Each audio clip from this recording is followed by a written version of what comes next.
Okay, game. Magandang hapon sa inyo lahat. Ang bayan ipapakilala ko sa inyo ngayon ay isang babae.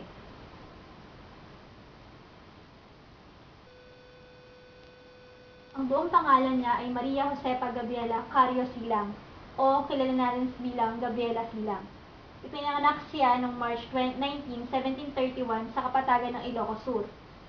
Nung bata pa lamang siya, inampon siya ni Don Tomas Milan. At sa edad na 20 ay nagpakasal siya rito. Ngunit makalipas ang 3 taon ay nagduda rin siya. Taong 1757 naman ay muli siyang nag-asawa. Ito ay si Diego Silang.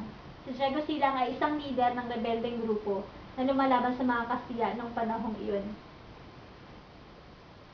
Sumapi sa grupo si Gabriela na ang pangunahing layunin, palayain ang bayan ng Ilocos mula sa pang-aalipin ng mga Kastila. Ngunit isang trahedya ang nangyari sa kanila. Namatay si Diego Silang. Ito ay dahil na rin sa pagtataksil ng isang kaibigan. Lalo nag-alab ang damdaming makabayan ni Gabriela at siya ang naging kauna-unahang babaeng namuno ng revolusyon sa Pilipinas. Marami siyang ginawa upang maiwaksi ang mga Kastila sa Pilipinas. Ngunit noong September 29, 1763, siya ay nadakip at pinugutan ng ulo sa Plaza ng Bigan.